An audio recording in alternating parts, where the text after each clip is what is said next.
My name is Emma, and I never expected everything to change that day. A few months ago, I was just trying to survive. I had no big dreams, no backup plan, just bills, cheap food, and stress that never left. Most days, I felt like I was drowning in work, in doubt, in fear. It was just normal morning. I was walking through the city lost in my thought when I suddenly bumped into a man. He wasn't like anyone I'd met before, stylish, confident, but calm. Before I knew it, I was holding his business card and on it, a job offered, a personal assistant. No one had ever offered me something like that. I wasn't sure, but I decided to give it a try.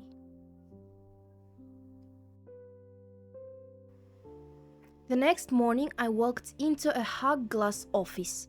An employee greeted me and led me through the halls. Everything felt unfamiliar, too modern, too professional. I was taken to a room. He was already there and handed me my first task, organizing some documents. I was nervous, but nodded.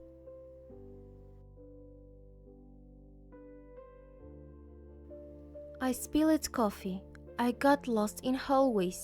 I mixed up documents and nearly emailed a draft contract to the wrong client.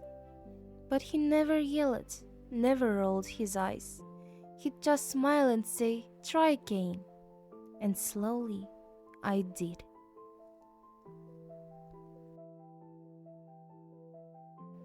At first, the tasks were simple: bring coffee, print reports, sort files. I nearly dropped the tray once, but he just laughed. I felt embarrassed, but he was kind. I did my best not to mess things up. He started trusting me with more, managing his schedule, checking details. I felt useful. Sometimes he even left thank you notes on my desk. For the first time in a long time, I was smiling at work. We started spending more time together, working at the same table, sharing ideas. Sometimes we'd even laugh at the little mistakes. Day by day, I could feel the trust growing. He wasn't like a typical boss. He really listened. We even presented something together once. I was nervous, but it went great. He praised me afterward. I remember one evening, we were walking through the office. He looked at me with a soft smile, like he knew I'd changed. At home that night, I realized I was starting to enjoy going to work. I began waking up with motivation. Every morning, I opened my laptop with confidence. Coworkers greet me first. He gave me an important project and I took charge of everything. But one day, I made a serious mistake. I accidentally sent the wrong file. When I saw the client's reply, my face went pale.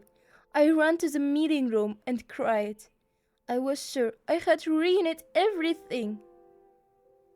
He came in and sat beside me.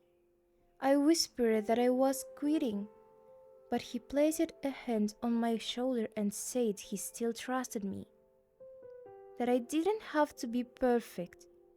And that's when I really cried. Later that evening, we walked out of the office together, in silence, no words. But I felt it. He wasn't just a boss.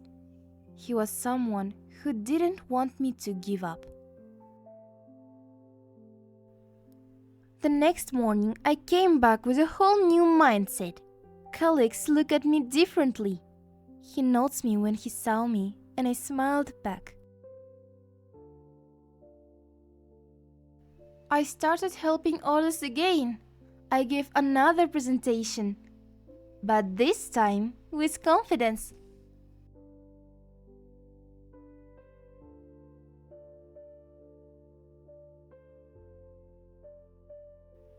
Afterward, he handed me a small box. Inside was a pen with my initials. He said, "You earned this." That evening, we sat quietly, drinking tea. I told him he changed my life. He replied, "No, you changed yourself." I thought about his words, and it was true. I used to fear making mistakes, but now I was learning from them. I was taking notes, managing meetings, talking to clients. I felt like part of the team. I was still his assistant, but not just someone who followed instructions. One evening, I stepped outside the office and took a deep breath. For the first time in forever, I felt proud of myself.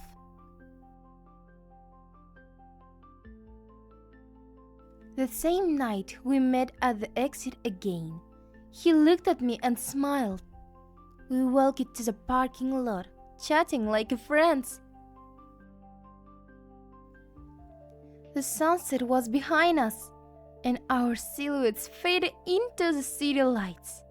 When I got home, I wrote in my notebook, "I'm still an assistant, but I'm not the same person anymore." There was a photo of our team in my desk. I smiled. Now, when I looked in mirror, I don't see the same last girl. I see someone who got up again and again.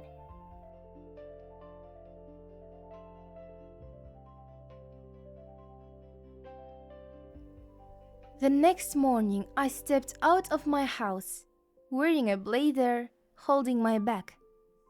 He was already waiting by the car. He opened the door for me. We drove through the city as the building rolled past the windows. And I thought,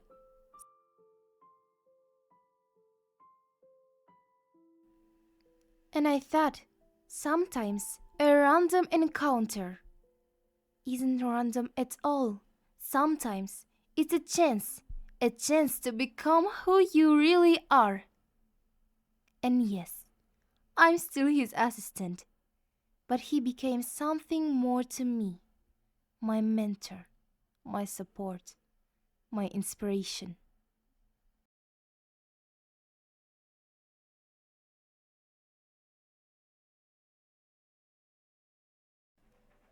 Hi, my name is Leah, and if someone told me years ago that I was living in two different worlds, I would have laughed.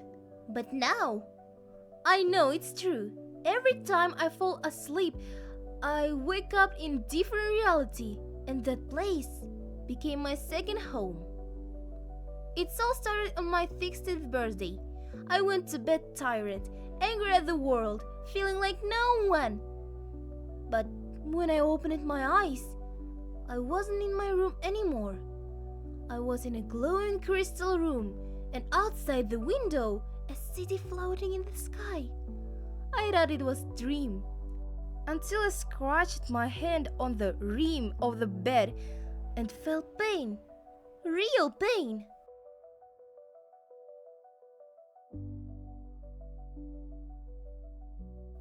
From that moment on, everything changed. Every night I returned there, to a city called AYUME, a magical place where the streets glowed and trains flowed through the air. There, they called me the gatekeeper. They said I was the bridge between worlds, and then there was Kai. He saved me the first night when I almost fell from one of the towers.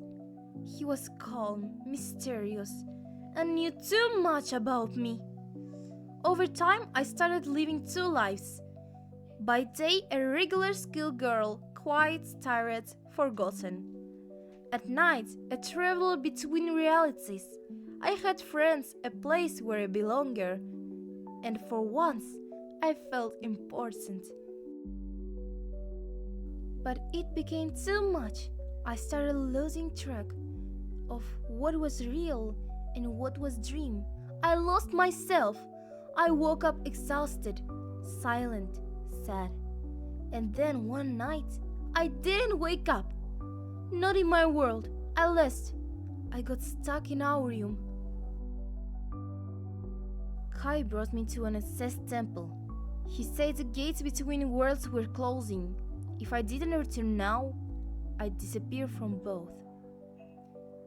I stood before the portal. Behind me, a world that made me feel alive. A hate, pain, school, a broken family. I didn't know what to choose, but I stepped forward. I chose to go back. I woke up at home. My mom was crying. She said I'd been asleep for 2 days unresponsive. I hugged her tighter than ever, but inside I was hollow. The dream stopped. AYUME was gone, but I remember it. I wrote everything down, drew the symbols, recalled Kai's face. Months passed.